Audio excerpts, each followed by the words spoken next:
తర్వాత ఇక్కడ ఉన్నటువంటి కాకతీయులు ఢిల్లీ సుల్తాన్ టైంలోనే ఉంటారు, కంటెంపరీ. సో కంటెంపరీగా ఉంటారు. సో అక్కడ సమకాలీకులు, అక్కడ ఢిల్లీ సుల్తాన్లు ఉంటారు, ఇక్కడ హోయసలాసు అలానే వీళ్ళు ఉంటారు. సో కాబట్టి ఫస్ట్ నెక్స్ట్ చాప్టర్ కంప్లీట్ కొత్త చాప్టర్. సో కొత్త చాప్టర్ హోయసలు. సో వీళ్ళు ఆర్కిటెక్చర్ పరంగా చాలా ఫేమస్ అనమాట. టైం పీరియడ్ రాసుకోండి, ఎక్కువ ఉండదు, సింపుల్గా అయిపోతుంది. కాకతీయాస్ గురించి కూడా ఎక్కువ ఉండదు, ఎందుకంటే మన స్టేట్ హిస్టరీలో చదువుకోవాలి గురించి ఎక్కువ, ఇండియన్ హిస్టరీలో కొంత పార్ట్ మాత్రమే వస్తుంది. సో హోయసల వచ్చేసి మనకి కర్ణాటక రీజన్ అనమాట. So Karnataka, little bit of Kerala, Tamil Nadu ప్రాంతాన్ని పరిపాలిస్తారు, ఎక్కువ కర్ణాటక ప్రాంతాన్ని పరిపాలిస్తారు. ఓకేనా? కాబట్టి వీళ్ళ గురించి కొన్ని కీ పాయింట్స్ చెప్తాను, అవి రాసుకోండి, ఎక్కువ అవసరం లేదు కీ పాయింట్స్. సో ఇక్కడ మీరు చూస్తే హోయసలాస్ అది feudatories of the Chalukyas in Kalyan అనమాట. వీళ్ళు కళ్యాణి చాళుక్యుల సామంతులు, రాసుకోండి. కళ్యాణి చాళుక్యుల, వీరు కళ్యాణి చాళుక్యుల సామంతులు. వీరు కళ్యాణి చాళుక్యుల సామంతులుగా పనిచేస్తారు. మొట్టమొదట పనిచేసి తర్వాత వీళ్ళు కొంత ప్రాంతాన్ని స్వతంత్రంగా తీసుకొని వీళ్ళైతే రాజ్యాన్ని ఏర్పాటు చేసుకుంటారు. ఆ రాజ్యమే హోయసలు అనమాట. సో వీళ్ళకి రాజధాని, సో రాజధాని వచ్చేసి ద్వార సముద్రం. సో రాజధాని వచ్చేసి ద్వార సముద్రం, హలబీడు. ఇప్పుడు కర్ణాటకలో ఉంటుంది హలబీడు రీజన్. సో హలబీడు రీజన్ వచ్చేసి కర్ణాటకలో ఉంటుంది, వాళ్ళ రాజధాని వచ్చేసి ద్వార సముద్రం. కాబట్టి ఈ హోయసల రాజులు వచ్చేసి ద్వార సముద్రాన్ని కేంద్రంగా చేసుకొని పరిపాలన చేస్తారు. సో అర్థమైందా? హలిబేడ్ అన్న ద్వార సముద్రం అన్న ఒకటే అనమాట. సో ఈ వంశం యొక్క స్థాపకుడు ఎవరంటే సాలరాజు. సాలా వచ్చేసి వంశస్థాపకుడు. సో హోయసల యొక్క వంశస్థాపకుడు ఎవరంటే సాలా అనమాట. సాలరాజు వచ్చేసి వంశస్థాపకుడు. నెక్స్ట్ మనకి ఇతని తర్వాత వినయాదిత్య అని చెప్పేసి, బల్లాల వన్ అని చెప్పేసి ఇలా వస్తారనమాట. అవసరం లేదు. నెక్స్ట్ కింగ్స్ అనమాట, ఇంపార్టెంట్ కింగ్స్ వచ్చేది వీళ్ళ టైంలో మనకి. ఇంకా వినయాదిత్య, బల్లాల వన్, ఎవరి తర్వాత సాలారాజు తర్వాత వస్తారనమాట. సో ఓకేనా? నెక్స్ట్ విష్ణువర్ధన. సో విష్ణువర్ధనని బిట్టిదేవ అంటారు, గొప్ప పాలకుడు అనమాట. రాసుకోండి, గొప్ప పాలకుడు. వయసులో ఒక్క పాలకుడు, గొప్ప వచ్చేసి విష్ణువర్ధన. ఇతన్ని ఏమంటారంటే బిట్టిదేవ అంటారు. బిట్టిదేవ, హర్షవర్ధన కాదు, విష్ణువర్ధన. సో గొప్ప పాలకుడు అని రాసుకోండి. గ్రేటెస్ట్ రూలర్ ఎవరంటే విష్ణువర్ధన లేదా బిట్టిదేవ అని పిలుస్తారు. బిట్టిదేవ అంటే హోయసలాస్లో ఉన్నటువంటి ప్రముఖ పాలకుడు అనమాట, గొప్ప పాలకుడు. బిట్టిదేవ రాసుకున్నారా? సో ఇవి ఫ్యాక్ట్స్ అనమాట వీళ్ళకి సంబంధించి. చూసారు కదా, వీళ్ళ కింగ్డము కర్ణాటక ప్రాంతంలో ఉంటుంది. సో మేజర్గా సో వీళ్ళకి సంబంధించిన ఇంపార్టెంట్ ఏమైనా ఉందంటే ఆర్కిటెక్చరే. సో హోయసల రాజుల్లో ఇంపార్టెంట్ ఏంటంటే ఆర్కిటెక్చర్ అనమాట. సో కాబట్టి నిర్మాణం, వాస్తు నిర్మాణాలు ఇలా టైంలో ఉండవండి. సో వీళ్ళు ఏం చేస్తారంటే మామూలుగా వెసరా స్టైలే ద్రవిడ ప్లస్ నగర స్టైల్లో ఉంటుంది. వీళ్ళు ఎక్కువగా ఏం చేస్తారంటే టెంపుల్స్ని వెసరా ద్రవిడ స్టైల్ తీసుకొస్తారు, మిక్స్డ్ చేస్తారు, ఇంకా మిక్స్ చేస్తారు. ద్రవిడ అనేది కొంత పాటు వెసరాలు ఉంటుంది, అయినప్పుడు కూడా వెసరాని కంప్లీట్గా ద్రవిడతో మిక్స్ చేసి టెంపుల్స్ అని నిర్మిస్తారు. సో కాబట్టి ఈ పాయింట్ రాసుకోండి. వీళ్ళ నిర్మాణాలు వెసరా మరియు ద్రవిడ శైలిలో మిశ్రమం అని రాసుకోండి. మిశ్రమం అంటే ఏంటి? మిక్స్డ్ అని చెప్పేసి, అంటే రెండు స్టైల్ ఉంటాయి ఇలా దాంట్లో, అటు ద్రవిడ అనిపించదు, ఇటు వెసరా అనిపించదు, ఇలా మిక్స్డ్గా ఉంటుంది అనమాట. అయితే వీళ్ళ టెంపుల్ యొక్క కొన్ని లక్షణాలు చూద్దాం. సో నిర్మాణ లక్షణాలు, వీళ్ళకి సంబంధించి నిర్మాణ లక్షణాలు ఇంపార్టెంట్, ఇట్లాంటి అడుగుతారు. సో నిర్మాణ లక్షణాలు ఏమున్నాయి అంటే వీళ్ళకి సంబంధించిన టెంపుల్స్లో కొన్ని ఉంటాయన్నమాట, డిఫరెంట్గా ఉంటాయి. ఓకేనా? ఇప్పుడు చూద్దాం. ఫస్ట్ వచ్చేసి స్టార్ షేప్డ్ ప్లాట్ఫామ్, వాళ్ళకి నక్షత్ర షేప్లో ఉంటుంది. ఇప్పుడు టెంపుల్ నిర్మిస్తారు కదా, సో ఇలా టెంపుల్ నిర్మించారు. ఇది టెంపుల్ అనుకోండి. సో ఇది టెంపుల్, ఇక్కడ చుట్టూ ఉంటుంది కదా ప్రదక్షిణ పద, ఇది స్టార్ షేప్లో ఉంటుంది. సో అర్థమైందా? స్టార్ షేప్లో మన కాకతీయులు కూడా ఫాలో అవుతారు దీన్ని. కాబట్టి రాసుకోండి, నక్షత్ర రూప ప్లాట్ఫామ్ ఏమంటారు? ప్రదక్షిణ పద అంటారు కదా, దాండే ప్రదక్షిణ పదనే. సో నక్షత్ర రూప, నేను చెప్తాను, రాసుకోండి. రాసుకున్నారా? నక్షత్ర రూపం కలిగిన వేదిక, నక్షత్ర రూప వేదిక అంటే ఇలా అనమాట, చుట్టూ ఉంటుంది స్థలం, అది అర్థమైందా? నెక్స్ట్ జగతి అని ఒక ఓడి ఉంటుంది, జగతి అని రాసుకోండి. జగతి అని రాసుకోండి, కోలను పెట్టి రాసుకోండి. ఇంగ్లీష్ మీడియం కూడా జగతి అంటే around the temple is open ప్రదక్షిణ, అంటే టెంపుల్ చుట్టూ ప్రదక్షిణ చేస్తారు కదా, తిరుగుతారు కదా టెంపుల్ చుట్టూ, దాన్ని జగతి అంటారు. సో ప్రదక్షిణ చేసే స్థలం అని రాసుకోండి. ప్రదక్షిణ చేసే స్థలము, గుడి చుట్టూ ప్రదక్షిణ చేసే స్థలం, ప్రదక్షిణ పద అంటారు దీన్ని. సో జగతి అంటే ప్రదక్షిణ పద. సో టెంపుల్ చుట్టూ మనం తిరిగే ప్రాంతం అనమాట. సో ప్రదక్షిణాలు చేస్తారు కదా, ఆ ప్రాంతాన్ని జగతి అని చెప్పేసి పిలుస్తారు. ఇది కూడా ఉంటుంది. Polished pillar with the variety of designs, polish చేసిన పిల్లర్స్ అనమాట. సో పాలిష్ చేస్తారు బాగా, సానా పట్టడం అంటారు కదా, కాబట్టి రాసుకోండి. పాలిష్ అనే రాసుకోండి. పాలిష్ చేయబడిన స్తంభాలు, వివిధ ఆకృతులు, డిజైన్స్ అంటే ఆకృతులు, వివిధ ఆకృతులు. మీరు ఎక్కడైనా చూడండి టెంపుల్స్ లో చాలా చిన్న చిన్న చిన్న చిన్న విగ్రహాలు వీళ్ళ టైంలో కనిపిస్తాయి. ఇక్కడ చూడండి ఇమేజ్ లో. సో చాలా చిన్న చిన్న ఇక్కడ చూడండి చిన్న చిన్నగా ఉంటాయి. వీటిని కూడా చాలా చాలా అందంగా చెక్కించారు అనమాట. హోయస్లాస్ టెంపుల్స్ ఉంటాయి, మోన్యుమెంట్స్, హోయస్లాస్ మోన్యుమెంట్స్ అని చెప్పేసి UNESCO world heritage site. So వాళ్ళకు కూడా గుర్తింపు ఇచ్చారు, ప్రపంచ వారసత్వ గుర్తింపు. వీళ్ళ టెంపుల్స్ లో ఉంటాయి. మన తెలుగు సినిమా పాటలన్నీ కూడా ఒక రోజుల్లో ఎక్కడ తీసేవాళ్ళు. సో మనకి వెంకటేష్ హీరోలు ఉన్నాయి, చిరంజీవి వీళ్ళ టైంలో సాంగ్స్ ఉన్నాయి కదా, అవన్నీ హోయస్లా టెంపుల్లో ఉంటాయి. ఎక్కువ జగపతి బాబు ఉన్నాడు కదా, అతని సాంగ్స్ అన్ని ఇక్కడే ఉంటాయి, ఎందుకంటే వాళ్ళు డాన్స్ ఎక్కువ వేయరు. సో అందువల్ల ఈ టెంపుల్స్ కూడా అంతగా చూపించేస్తారు అనమాట. కాబట్టి చాలా అందంగా ఉంటాయి అనమాట. ఆకృతులు కావచ్చు, పాలిష్ చేసిన పిల్లర్స్ ఉంటాయి. నెక్స్ట్ ఎలాబరేట్ కార్వింగ్స్ అంటూ బ్యూటిఫుల్లీ కార్వ్డ్ ఆ మాదనికా ఫిగర్స్ అనమాట. అంటే ఏంటంటే మనుషుల యొక్క విగ్రహాలు ఉంటాయి కదా, చిన్న చిన్నవి, అంటే నృత్యాలు చేసేటువంటి మనుషులు కావచ్చు అన్నీ కూడా. సో ఎలాబరేట్ పెద్ద ఉంటాయి, అలానే చిన్నవి కార్వింగ్స్ ఎక్కువ ఉంటాయి అనమాట. వంపులు, సో వంపులు అంటారు కదా కార్వింగ్స్. సో చెక్కినటువంటి విధానం అనమాట. వంపులు కల విగ్రహాలను రాసుకోండి, వంపులు కల విగ్రహాలు, వంపుల విగ్రహాలు అంటారు కదా. సో అట్లా వంపులు కలిగిన విగ్రహాలు ఎక్కువ కనిపిస్తాయి ఇక్కడ. అంటే వీళ్ళ విగ్రహాలు చూడండి ఎక్కువగా నాట్యం చేస్తున్నట్టు, ఎగురుతున్నట్టు, ఏదో చేస్తున్నట్టుగా ఉంటాయి. అంటే స్టాండ్ నిలబడకుండా, విగ్రహంలా ఉండకుండా. విమానం పిరమిడ్ షేప్ లో ఉంటుంది వీళ్ళది. ఇలా ఉంటుంది అనమాట విమాన. సో విమాన పిరమిడ్ ఆకారంలో ఉంటుంది అని రాసుకోండి. విమాన, సో విమాన పిరమిడ్ ఆకారంలో ఉంటుంది. నెక్స్ట్ వీళ్ళ టెంపుల్స్ అని కూడా భూమిజా స్టైల్లో ఉంటాయి. వీళ్ళది భూమిజా శైలి అని రాసుకోండి. సో ఇది రాసుకోండి ఇంగ్లీష్ మీడియం వాళ్ళు, భూమిజా, భూమిజా శైలి. సో వీళ్ళ ఆలయాలన్నీ కూడా భూమిజా శైలిలో ఉంటాయి. భూమిజా శైలి అంటే ఏంటంటే శిఖరా ఉంది కదా, శిఖరా అనేది వాల్స్లో నుంచి కొంచెం కొంచెం వస్తుంది అనమాట. ఇప్పుడు ఈ శిఖరా ఉంటుంది కదా, శిఖరా. సో ఇందులో నుంచి కొన్ని చిన్న చిన్నవి ఉంటాయి, ఇట్లా ఇలా ఉంటాయి అనమాట, చిన్న చిన్నవి. దాన్ని భూమిజా స్టైల్ అంటారు. కాబట్టి భూమిజా స్టైల్ అనే వర్డ్ వినిపించిందంటే కళ్ళు మూసుకొని హోయస్లాస్ అని పెట్టేయాలి. సో అర్థమైందా? ఇవి రాసుకున్నారా Bhumija style, Hoysalas temples. So రాసుకున్న ఫీచర్స్ అనమాట, ఎగ్జామినేషన్లో అడిగితే ఫీచర్స్ ఇలా ఉంటాయి. సో నెక్స్ట్ చూడండి ఎగ్జాంపుల్స్ వాళ్ళ టెంపుల్స్ ఏమున్నాయి. Temples, Hoysalas temples. First temple వచ్చేసి చెన్నకేశవ టెంపుల్, బేలూరు. డైరెక్ట్ రాసేసుకోండి. హోయస్లాస్ ఆలయాలను రాసుకోండి ఫస్ట్. హోయస్సులు నిర్మించిన ఆలయాలు. సో ఒకటి చెన్నకేశవ టెంపుల్, చెన్నకేశవ ఆలయం. చెన్నకేశవ ఆలయం ఎక్కడుంది? ఇది బేలూరు, కర్ణాటకలోని బేలూరులో ఉంటుంది. సో ఇక్కడ కనిపించే మొట్టమొదటి పిక్చర్ ఇదనమాట. స్టార్ షేప్ లో ఉంటుంది చూడండి, స్టార్ షేప్ లో ఉంది, అవునే కదా? ఎంత స్టార్ షేప్ లో ఉంటుంది, మొత్తం పైనుంచి చూస్తే స్టార్ షేప్ లో ఉంటుంది. సో చెన్నకేశవ ఆలయం బేలూరులో ఉంటుంది. నెక్స్ట్ హోయస్లేశ్వర టెంపుల్, హలిబీడు, హోయస్లేశ్వర ఆలయం హలిబేడులో ఉంటుంది. హలిబేడు ఇది కూడా కర్ణాటకలో ఉంటుంది. సో ఇది సెకండ్, ఇది అనమాట ఇక్కడ కనిపించేది. ఇది కూడా చూడండి స్టార్ షేప్ లో ఉంది, హలిబేడులో ఉండే కింద ఉండే టెంపుల్, ఫస్ట్ టెంపుల్. ఇది వచ్చేసి ఏంటంటే హోయస్లేశ్వర టెంపుల్ అనమాట. ఇది కూడా మనకి స్టార్ షేప్ లో ఉంటుంది. నెక్స్ట్ కేశవ టెంపుల్, కేశవ ఆలయం. ఇది సోమనాథపుర. సోమనాథపుర అంటే గుజరాత్ కాదు, కర్ణాటకలో ఉంటుంది సోమనాథపుర. సో ఇది మూడోది అనమాట. ఇక్కడ నుంచి చూడండి థర్డ్ టెంపుల్. ఇది కూడా చూడండి మనకి స్టార్ షేప్ లో ఉంటుంది, చూసారా? ఇలా 3 టెంపుల్స్ అనమాట, ఇలా ఉంటాయి.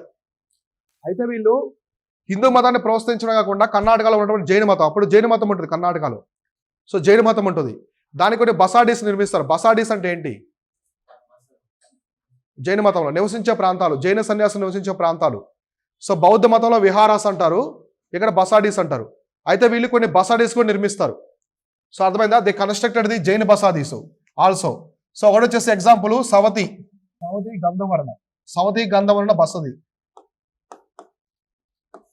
రాసుకోండి.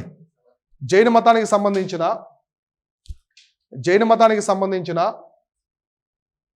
సావతి అని రాసుకోండి. జైన మతానికి సంబంధించిన సావతి గంధవర్ణ బసదిని వీళ్ళు నిర్మించారు. సావతి గంధవర్ణ బసదిని నిర్మించారు. ఎక్కడ నిర్మించారంటే శ్రావణ బెలగోలలో. సో బ్రాకెట్లో శ్రావణ బెలగోళ నిర్మించారు. బాహుబలి స్టాట్యూ ఉంటుంది ఇక్కడ, గోమటేశ్వరుడు స్టాట్యూ. సో చంద్రగుప్తుడు కూడా ఇక్కడే అనమాట, సల్లేఖన తీసుకొని చనిపోయాయి చంద్రగుప్త మౌర్య. సో శ్రావణ బెలగోళలో ఉంటుంది అనమాట. సో అంతమంది వీళ్ళకి నిర్మించే టెంపుల్స్. ఫస్ట్ వచ్చేసి చెన్నకేశవ టెంపుల్, ఫస్ట్ వన్ ఇది అనమాట, బేలూరులో ఉంటుంది. తర్వాత వచ్చేసి హోయస్లేశ్వర టెంపుల్ ఎక్కడ ఉంటుందంటే హలిబీడు, సో కర్ణాటకలోని హలిబిల్లో ఉంటుంది, ఇది కూడా సెకండ్ టెంపుల్ ఇది. నెక్స్ట్ వచ్చేసి కేశవ టెంపుల్ సోమనాథపుర, కర్ణాటకలో ఉండి సోమనాథపుర కేశవ టెంపుల్ ఇది అనమాట. అలానే శ్రావణ ఇప్పుడు కూడా ఉన్నాయి, కర్ణాటకలో ఉంటాయి.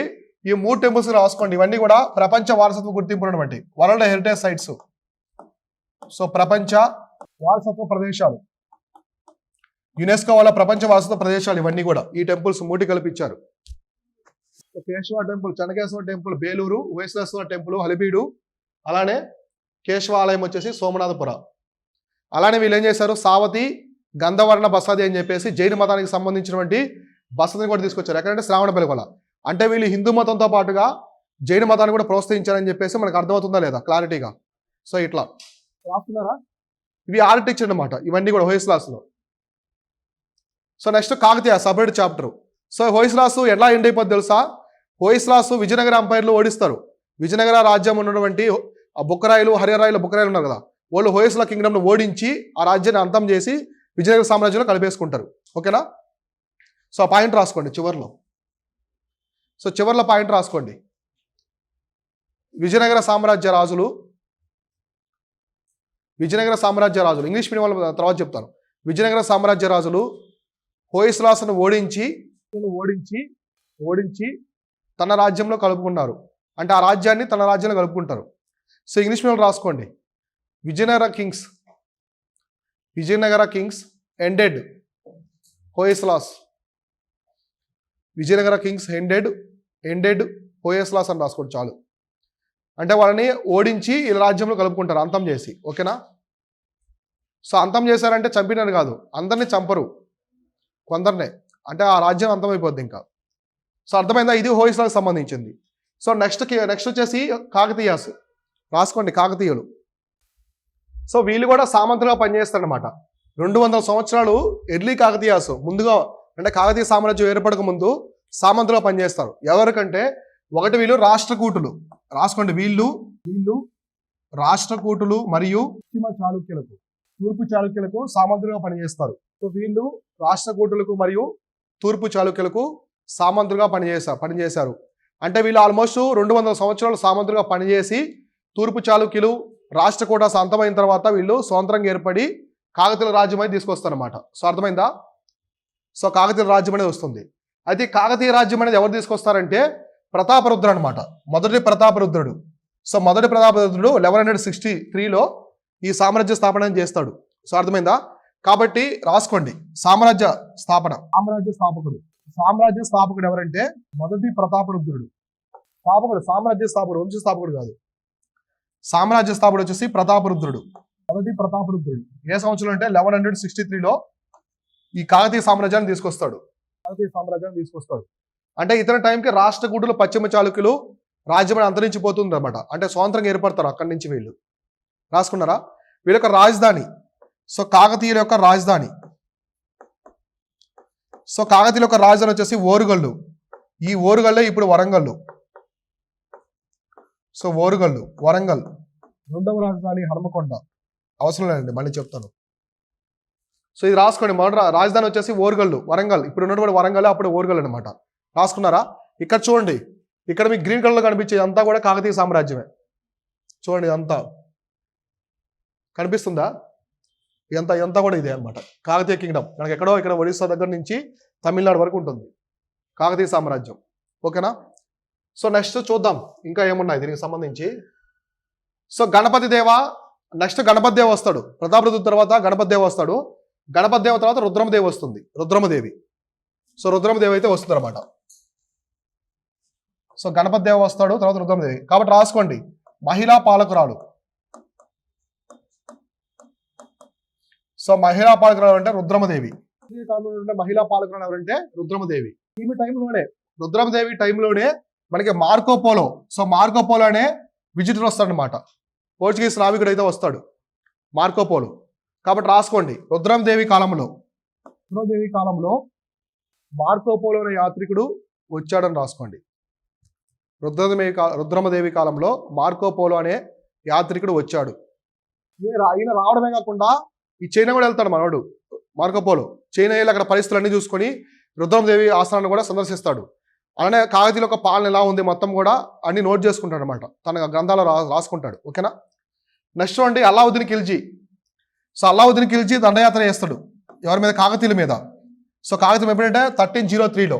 కాబట్టి ఈ పాయింట్ కూడా రాసుకోండి. అల్లావుద్దీన్ ఖిల్జీ కాకతీయులపై దండయాత్ర చేశాడు. అన్ని కీ పాయింట్స్ అనమాట. మీకు స్టేట్ హిస్టరీలో వస్తుంది కాకతీయుల గురించి ఎక్కువ. సో అల్లావుద్దీన్ ఖిల్జీ కాకతీయులపై దండయాత్ర చేశాడు.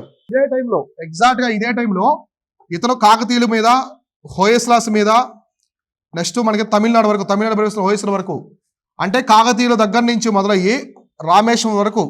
సో తమిళనాడు రామేశ్వరం వరకు వెళ్తాడు మాలిక్ కాఫర్. సో అతని యొక్క కమాండర్, అల్లావుద్దీన్ ఖిల్జీ యొక్క కమాండర్ అనమాట. రామేశ్వరంకి వెళ్ళి చిదంబరం టెంపుల్లో ఉండే సంపద మొత్తాన్ని కొల్లగొడతారు. అర్థమైందా?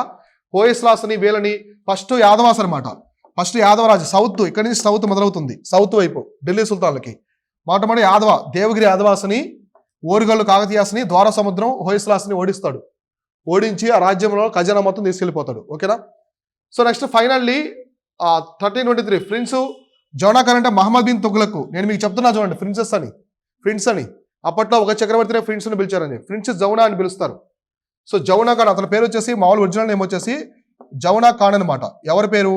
మహమ్మద్ బిన్ తుగ్లక్ యొక్క original name. Defeated Prataparudra and annexed there Kingdom. So ఈసారి మహమ్మద్ బిన్ తుగ్లక్ దాడి చేయడమే కాకుండా సో ఇతన్ని ఆ రాజ్యాన్ని కూడా తనలో కలుపుకుంటాడు అనమాట. కాబట్టి రాసుకోండి మహమ్మద్ బిన్ తుగ్లక్. సో బ్రాకెట్లో రాసుకోండి జౌనా ఖాన్ అని. కన్ఫ్యూజ్ అవుతారు, రేపు ఎగ్జామ్లో జౌనా ఖాన్ అడగొచ్చు. ప్రిన్స్ జౌనా అంటే మహమ్మద్ బిన్ తుగ్లక్ కాకతీయ పాలకుడైన లేదా ప్రతాపరుద్రదేవ రెండవ ప్రతాపరుద్రుడిని. సో రెండవ ప్రతాపరుద్రుడిని ఓడించి, రెండవ ప్రతాపరుద్రుడిని ఓడించి తన రాజ్యాన్ని ఆక్రమించాడు.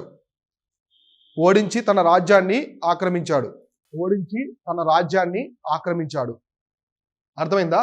అంటే అల్లావుద్దీన్ ఖిల్జీ తర్వాత వచ్చినటువంటి తుగ్లక్ వంశంలో కూడా ప్రిన్స్ జౌనా అంటారు. సో అతను మహమ్మద్ బిన్ తుగ్లక్ కూడా కాకతీయుల మీద దండయాత్ర చేసి ఓడించి ఆ రాజ్యాన్ని మొత్తాన్ని కలిపేసుకుంటాడు. ఆ కలుపుకునే క్రమంలోనే విజయనగర సామ్రాజ్య స్థాపకులైన హరిహర రాయలు, బుక్కరాయలు ఉంటారు. సో అర్థమైందా? సో ఇంతవరకు అర్థమైంది కదా ఇతను. తర్వాత చూడండి ఈ పాయింట్, ఇతను రుద్రమదేవి, ఇందా చెప్పాను కదా రుద్రమదేవి ఈమె. ఇక్కడ చూడండి ప్రిన్స్ జౌనా అంటే మహమ్మద్ బిన్ తుగ్లక్ అనమాట. Muhammad bin Tughlaq MBT. So change the name of the Kakatiya capital. Orugal పేరు మారుస్తాడు, ఇస్లాం కింగ్ కదా, ఇస్లాం సంబంధించిన రాజు. అందువల్ల ఓరుగల్ ఏమని పిలుస్తాడు? సుల్తాన్పూర్ అని పిలుస్తాడు. సుల్తాన్పూర్ రాసుకోండి, సుల్తాన్పూర్ అని రాసుకోండి. ఫస్ట్ సుల్తాన్పూర్ అని రాసుకోండి. సుల్తాన్పూర్ అంటే ఏదో కాదు, సుల్తాన్పూర్ అంటే ఓరుగల్లు. ఎప్పుడంటే ఇతను ఓడించిన తర్వాత, సో మహమ్మద్ బిన్ తుగ్లక్ ఆ రాజ్యాన్ని ఆక్రమించిన తర్వాత ఓరుగల్కి సుల్తాన్పూర్ అని పేరు పెడతాడు. సో సుల్తాన్పూర్ అంటే ఓరుగల్ అనమాట. ఓకేనా. సో ప్రతాపరుద్రదేవ రెండో ప్రతాపరుద్రుడు అతను ఢిల్లీకి తీసుకెళ్తూ ఉంటాడు. అందరూ రాజ్యం, సైన్యం అన్ని పోతూ ఉంటాయి. వెళ్తూ నర్మదా నది ఒడ్డున పోతూ ఉంటారు. పోవడంలో మనవడు ఇంకా వాళ్ళతో పోయి మతం మారి అవన్నీ ఎందుకని చెప్పేసి నర్మదా నదిలో దూకి ఆత్మహత్య చేసుకుంటాడు. ఎవరు? కాకతీయుల చివరి రాజు. సో కాకతీయుల యొక్క చివరి రాజు ఎవరు? రెండవ ప్రతాపరుద్రుడు. రాసుకోండి, రెండవ ప్రతాపరుద్రుడు నర్మదా నదిలో దూకి ఆత్మహత్య చేసుకున్నాడు. నర్మదా నదిలో సో నర్మదా నదిలో దూకి ఆత్మహత్య చేసుకున్నాడు. ఎప్పుడంటే ఈ ప్రిన్స్ జౌనా అనమాట మహమ్మద్ బిన్ తుగ్లక్ యొక్క బందీగా ఉన్నప్పుడే. సో బందీగా ఉండి ఢిల్లీ వెళ్తూ ఉంటారు. వెళ్ళే క్రమంలోనే దూకి చచ్చిపోతాడు, ఆత్మహత్య చేసుకున్నాడు. దీనితో కాకతీయ రాజ్యం అంతమైంది. సో రాసుకోండి ఆ పాయింట్ కూడా. దీనితో కాకతీయ సామ్రాజ్యం అంతమైంది. రాస్తున్నారు కదా. Next literature. వీళ్ళ టైంలో సాహిత్యం ఎలా ఉన్నది? కాకతీయ సామ్రాజ్యంలో సాహిత్యం ఎలా ఉన్నది? సాంస్క్రిట్, తెలుగు అనేది గొప్ప అనమాట. రాసుకోండి భాషలు. రాజభాష సంస్కృతం. రాసుకోండి రాజభాష సంస్కృతం. వీళ్ళ యొక్క రాజభాష వచ్చేదంటే సంస్కృతం అనమాట. కాబట్టి తెలుగును కూడా ప్రోత్సహించారని రాసుకోండి. తెలుగును కూడా ప్రోత్సహించారు. తెలుగు భాష అనేది అత్యంతమైన స్థాయిలో ఉంటుంది, ఇక్కడ పీక్ స్టేజ్లో ఉంటుంది తెలుగు భాష. కాబట్టి సంస్కృతంతో పాటుగా తెలుగు లిటరేచర్ కూడా వీళ్ళు ప్రోత్సహించారు అనమాట. తెలుగు భాషను కూడా ప్రోత్సహించారు. సో వీళ్ళ టైంలో కవి, ఫేమస్ కవి వచ్చేసేవారంటే కవి జయప సేనాని. రాసుకోండి, జయప సేనాని. సో ఇతను ఆథర్ అనమాట, ఆథర్, కవి, పోయిట్. సో ఇతను కొన్ని రాస్తాడు, కాకతీయుల కాలంలో ఇతను కొన్ని రాస్తాడు. అదే గీత రత్నావళి, ఇక్కడ రాస్తాను చూడండి, గీత రత్నావళి, గీత రత్నావళి, నృత్య రత్నావళి, వచ్చేసి వాద్య రత్నావళి, ఇవన్నీ ఎవరు రాస్తారంటే జయప సేనాని. కాకతీయుల కాలంలో ఉన్నటువంటి జయప సేనాని నృత్య రత్నావళి, గీత రత్నావళి, వైద్య రత్నావళి, వద్య రత్నావళి. అర్థమైందా? ఇవన్నీ ఎవరు రాస్తారంటే జయప సేనాని రాస్తాడు. సో నెక్స్ట్ చూడండి, ఆంధ్రనాట్యం. సో ఆంధ్రనాట్యం, పేరిణి శివతాండవం, చాలా ఇంపార్టెంట్ ఇవి. సో ఆంధ్రనాట్యం వేల టైంలోనే ఉంటాయి, వేల టైంలో ఉన్నటువంటి నృత్యాలు. సో ఆంధ్రనాట్యం, పేరిణి శివతాండవం, వేల టైంలో ఉన్నటువంటి నృత్యాలు అనమాట, నృత్యాలను రాసుకొని. పేరిణి శివతాండవం అనేది యుద్ధానికి వెళ్లే ముందు చేస్తారు, హక్కా అంటారు కదా, హక్కా తెలుసా? హక్కా అంటే ఎక్కువగా మనకి రగ్బీ గేమ్లు చూస్తాం. హక్బాని రీసెంట్గా మనకి న్యూజిలాండ్ పార్లమెంట్లో ఒక ఉమెన్ చేసింది కదా, హక్కా ట్రైబ్, దాన్ని హక్కా అంటారు. అలానే మనకి సై మూవీలో కూడా చూపిస్తారు కదా, రాజమౌళి వాళ్ళు చేసే ముందు విలన్ సైడ్ హక్క, వాళ్ళ గ్రూప్ ఆఫ్ పీపుల్ ఎందుకు చేస్తారంటే మోటివేషన్ అనమాట, యూనిటీ అంటే మోటివేషన్. అట్లా పేరుని శివతాండవం చేసేవాళ్ళు అప్పట్లో. శివతాండవం అంటే ఏంటి, చాలా భీకరంగా ఉంటుంది శివతాండవం. సో కాబట్టి ఆ పేరుని శివతాండవం చేసి యుద్ధానికి వెళ్ళేవాళ్ళు, అంటే అందరూ చేసి బాగా ధైర్యవంతులు అవుతారనమాట. కాబట్టి ఆంధ్రనాట్యం, పేరుని శివతాండవం, ఎస్పెషల్లీ ఇది ఇంపార్టెంట్. పేరుని శివతాండవం ఎవరికి సంబంధించిందంటే కాకతీయులకు సంబంధించింది. ఓకేనా? ఇది లిటరేచరు, డాన్స్ అవన్నీ కూడా. నెక్స్ట్ ఆర్కిటెక్చర్, దీంతో అయిపోద్ది. సో ఆర్కిటెక్చర్ అంటే వాస్తు నిర్మాణాలు. వీళ్ళ టైంలో కాకతీయాసు వీళ్ళు ఫాలో అయ్యేది ఏంటంటే త్రికూట మోడల్ అనమాట, త్రికూట నిర్మాణాలు. కాబట్టి మీరు రాసుకోండి, త్రికూట మోడల్ అని రాసుకోండి. వీళ్ళ టెంపుల్స్లో మొత్తం కూడా త్రికూట నిర్మాణాలను రాసుకోండి. వీళ్ళ అన్ని కూడా త్రికూట నిర్మాణాలు ఉంటాయి, 3 పార్ట్స్గా ఉంటాయి అన్నమాట టెంపుల్స్ అన్ని కూడా. త్రికూట నిర్మాణాలు అని మీకు గుర్తొస్తే కాకతీయులే. ఓకేనా? త్రికూటేశ్వర టెంపుల్ అని కూడా పిలుస్తారు, త్రికూట నిర్మాణం. నెక్స్ట్ వీళ్ళ యొక్క మోడల్స్ అన్ని కూడా శివుడు, విష్ణు మరియు సూర్యదేవులకు సంబంధించి ఉంటాయి అన్నమాట, ట్రయాంగులర్ వే. కాబట్టి రాసుకోండి, వీరి దేవాలయాలను రాసుకోండి. రాసుకొని కోణం పెట్టుకొని శివ అంటే ఏ దేవునికి సంబంధించిన దేవాలయం అని చెప్పేసి, శివ, విష్ణు, సూర్యుడు, వీళ్ళకి సంబంధించిన టెంపుల్స్ ఉంటాయన్నమాట. సో వీళ్ళకి నిర్మించిన టెంపుల్స్ ఎక్కువ శివుడు. వీళ్ళు షేవేడ్స్. ఎర్లీ కాకతీయాసు జైన మతాన్ని ప్రోత్సహిస్తారు, ఎందుకంటే రాష్ట్రకూటుల దగ్గర ఉంటాడు. రాష్ట్రకూట చివరి చక్రం అంటే ఉంటారు కదా, అమోఘవర్షుడు బాగా డెవలప్ చేస్తారు జైన మతాన్ని. అందువల్ల వాళ్ళ దగ్గర సామంతులుగా పనిచేసినటువంటి కాకతీయులు ఎర్లీ వచ్చేసి జైన మతానికి సంబంధించిన వాళ్ళు. తర్వాత షేవేడ్స్, ఆ పాయింట్ రాసుకోండి, ఎగ్జామ్లు అడుగుతారు. తొలి కాకతీయులు జైన మతం, తొలి కాకతీయులు జైన మతాన్ని పాటించారు రాసుకోండి, పాటించారు. తర్వాతి కాకతీయులు శైవ మతాన్ని పాటించారు. ఇది యూపీఎస్సీ స్టేట్మెంట్ అడిగాడు ఇంత ముందు. కాబట్టి ఎర్లీ కాకతీయాసు ఫాలోడ్ జైనిజం, మీరు రాసుకోండి. Early Kakatiyas followed Jainism, later followed Shaivism, later followed Shaivism. ఓకేనా? సో ఇక్కడ చూడండి, ఈ technology very very important. Floating bricks, వీళ్ళు నిర్మించేయండి కూడా ఫ్లోటింగ్ బ్రిక్స్ అనమాట, నేలలో తేలియాడే ఇటుకలు. రాసుకోండి, తేలియాడే ఇటుకలు, శిలాతోరణాలు కనిపిస్తాయి మీకు. తేలియాడే ఇటుకలు, శిలాతోరణాలు కనిపిస్తే ఏం పెట్టేస్తారు ఆన్సర్? కాకతీయులు పెట్టారు నిర్మాణం. తేలియాడే ఇటుకలు, శిలాతోరణాలు అంటే వీళ్ళు తేలియాడే ఇటుకలు అంటే ఎందుకు ఉపయోగించారు? వెయిట్లెస్ అనమాట. సో వెయిట్లెస్ కోసం, అర్థమైందా? సో ఇట్లా. నెక్స్ట్ వచ్చేసి ద స్కీనింగ్ పాకాల్ లేక్, అంటే వీళ్ళు ప్రతి టెంపుల్కి ఒక చెరువు దొవిస్తారు అనమాట. మనం చూసుకుంటే గణపతి దేవ వరంగల్ దగ్గర పాకాల్ లేక్ అని నిర్మించారనమాట. కాబట్టి రాసుకోండి, పాకాల సరస్సు, వరంగల్లోని పాకాల సరస్సు. సో వరంగల్లోని పాకాల సరస్సును గణపతి దేవుడు తవ్వించాడు.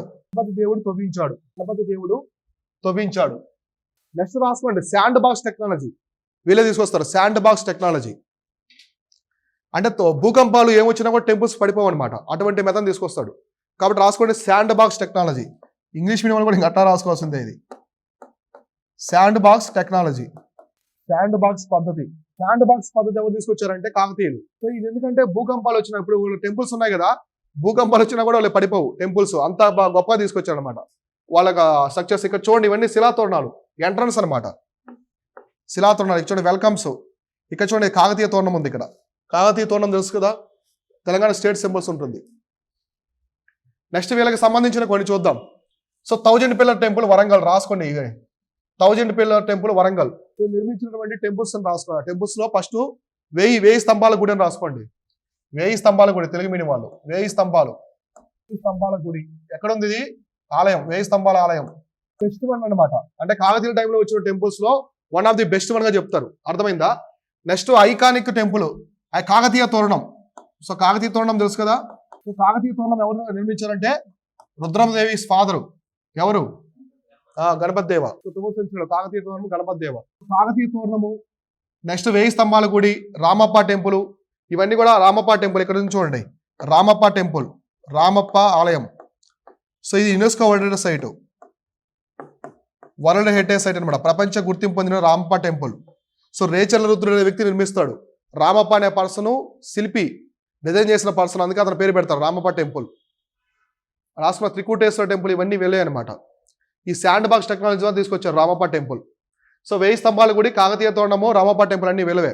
కోహినూర్ డైమండ్ ఎక్కడుంది? ఇక్కడ కోహినూర్ డైమండ్. ఇది కోహినూర్ డైమండ్. కావాలి అంటే crown.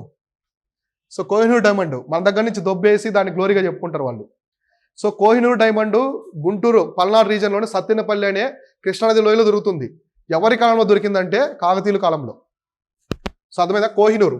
So Kohinoor diamond which is now among the jewel set in the British crown was mined and first owned by the Kakatiya dynasty. Nizam తీసుకెళ్ళిపోతారు దాన్ని. నిజాం తీసుకెళ్లి మొగల్స్కి ఇస్తాడు. సో చెప్తాను, ముందు ఈ పాయింట్ రాసుకోండి.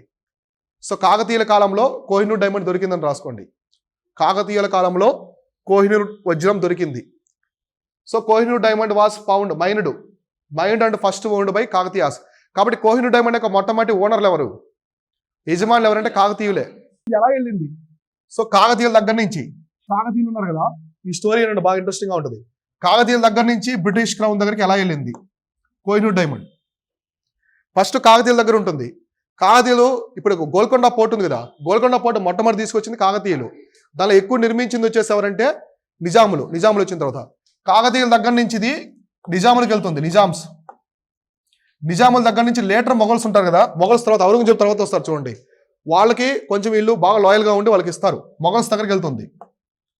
సో మొగల్స్ దగ్గర దండయాత్రలు జరిగి నాదిర్ షా దగ్గరికి వెళ్తుంది. నాదిర్ షా రంజిత్ సింగ్ ఇస్తాడు. రంజిత్ సింగ్ మీద బ్రిటిష్ వాళ్ళు అటాక్ చేసి ఆంగ్లో సిక్ వార్స్ జరుగుతాయి. ఈ సిక్ వార్స్ టైంలో ఇతని దగ్గర ఉంటుంది దులీప్ సింగ్ అని ఉంటాడు. అతను రంజిత్ సింగ్ యొక్క సంతతి అనమాట. అతను చివరి ఓనర్ కోహినూర్ డైమండ్కి. అతని దగ్గర నుంచి బ్రిటిష్ వాళ్ళు తీసుకెళ్లి క్రౌన్లో పెడతారు. సో అర్థమైందా? ఎక్కడో మన గుంటూరు ప్రాంతంలో పుట్టింది. కాకతీయుల దగ్గర నుంచి నిజామ్స్ దగ్గర నుంచి మొగల్స్ నాదిర్ షా రంజిత్ సింగ్ ఇస్తాడు. ఇతను ఫ్రెండ్లీ రిలేషన్షిప్స్ ఉండి వీళ్ళకి. సో వీళ్ళ దగ్గర నుంచి మళ్ళీ రంజిత్ సింగ్ని ఓడించిన తర్వాత, రంజిత్ సింగ్ సంతతి అనమాట. రంజిత్ సింగ్ ఎందుకు చెప్పారంటే ఆ వంశంలో గొప్పవాడు. సో అర్థమైందా? దులీప్ సింగ్ అని ఉంటాడు. అతని దగ్గర నుంచి వాళ్ళు ఓడించి దులీప్ సింగ్ దగ్గర నుంచి బ్రిటిష్ వాళ్ళు తీసుకెళ్లి ప్రపంచంలోని అత్యంత విలువగల డైమండ్ అనమాట అది కోహినూర్ డైమండ్. చాలా క్యారెట్స్ ఉంటుంది, పెద్దది, చాలా పెద్దగా ఉంది. చూడండి అంత పెద్దగా ఉంది డైమండ్. సో అర్థమైందా? ఈ డైమండ్ని ఆ బ్రిటిష్ క్రౌన్లో పెట్టి దాన్ని ప్రపంచంలో అత్యంత గ్లోరీగా చెప్తారు.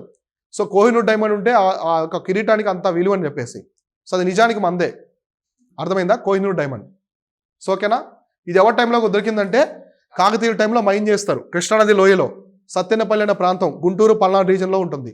అక్కడ అందుకే మన గోల్కొండ సామ్రాజ్యం. సో ఈ గోల్కొండ సామ్రాజ్యం అనేది డైమండ్స్కి చాలా ఫేమస్ అనమాట. సో డైమండ్స్కి ఇండియాలోనే కాదు ప్రపంచంలోనే చాలా ఫేమస్. సో డైమండ్ ఎలా ఏర్పడుతుందంటే చాలా కాలం పడుతుంది డైమండ్ ఏర్పడడానికి. సో మన సౌత్ ఇండియా అనేది చాలా ఓల్డెస్ట్ పార్ట్ అనమాట భూమి మీద. వన్ ఆఫ్ ది ఓల్డెస్ట్ భూమి మీద ఉన్నటువంటి అతి పురాతనమైన ప్రాంతాల్లో సౌత్ ఇండియా కూడా ఒకటి. నార్త్లో వజ్రాలు దొరకవు, ఎందుకంటే కొత్తగా ఏర్పడిన ప్రాంతం అంతా ఉత్తరప్రదేశ్ పైన హిమాలయాస్ అవన్నీ కూడా. అంటే మన భూమి మీద ఏమైనా రీసెంట్గా ఏర్పడిందంటే హిమాలయాసే. మన సౌత్ ఇండియా చాలా ఓల్డ్ అనమాట. అందువల్ల ఎక్కువ కాలం ఉంది కాబట్టి బొగ్గు ఇదంతా కూడా డైమండ్స్గా మారిపోతాయి, కార్బన్ ఇదంతా. కాబట్టి మనకి పెన్నా రివరు, గోదావరి, కృష్ణ, తుంగభద్ర ఇక్కడ డైమండ్స్ ఎక్కువ దొరుకుతాయి. మీరు ఎప్పటికి కూడా చూస్తే పల్నాడు రీజను, కర్ణాటక, కడప రీజన్స్లో ఆ విలేజెస్ ఉంటారు కదా, వాళ్ళ రివర్ వెళ్ళేటప్పుడు ఆ నీళ్ళన్నీ కూడా జల్లెడలో పడుతూ ఉంటారు, వాటర్. సో అడుగున మట్టి తీసి జల్లెడ పడతారు, వజ్రాలు దొరుకుతాయి అనమాట. పల్నాడు రీజన్స్ వజ్రాలకు ఫేమస్ అప్పట్లో, ఎందుకంటే అదంతా కూడా గోల్కొండ సామ్రాజ్యంలో ఉన్నది. సో అట్లా ముత్యాలు, సో ముత్యాల హైదరాబాద్ చాలా famous, pearl city of India అంటారు. సో ఇట్లా. సో టెంపుల్స్ చూడండి వీళ్ళవి, కాకతీయ టెంపుల్స్. సో ఇదేంటిది కాకతీయ తోరణం. సో ఇది కాకతీయ తోరణం. ఇది రామప్ప టెంపుల్, రామప్ప ఆలయం.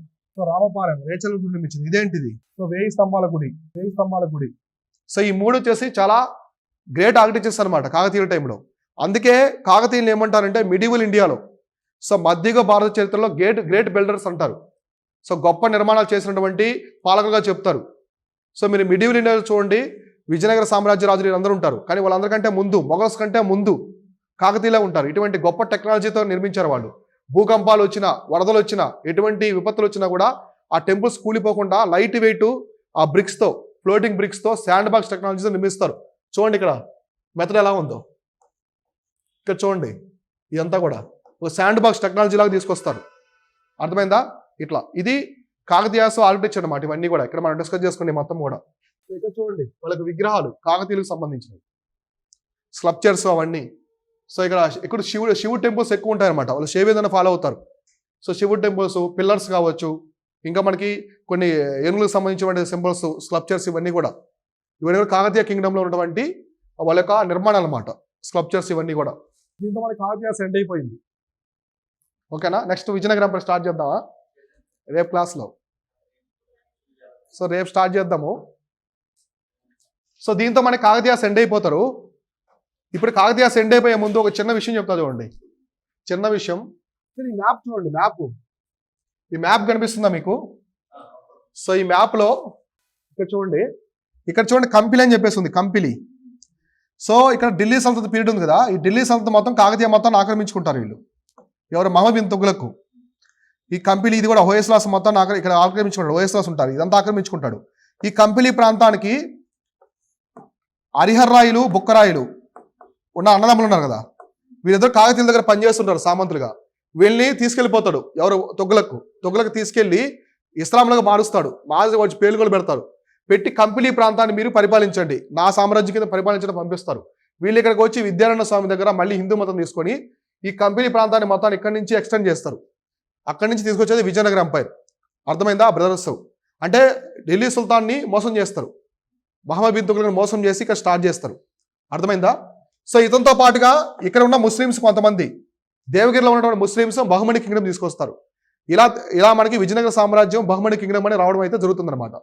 సో ఇట్లా ఓకేనా? ఇది ఓల్గా. దీంతో మనకు స్టార్ట్ చేద్దాం. రేపు వచ్చేసి విజయనగర ఎంపైర్ ఎలా స్టార్ట్ అయింది, అలానే బహుమని కింగ్డమ్, తర్వాత మనకి మొఘల్ ఎంపైర్ అనమాట. మొఘల్ ఎంపైర్తో ఎండ్ అయిపోద్ది మిడివల్ ఇండియా మొత్తం. ఓకేనా? సరే, థ్యాంక్ యూ.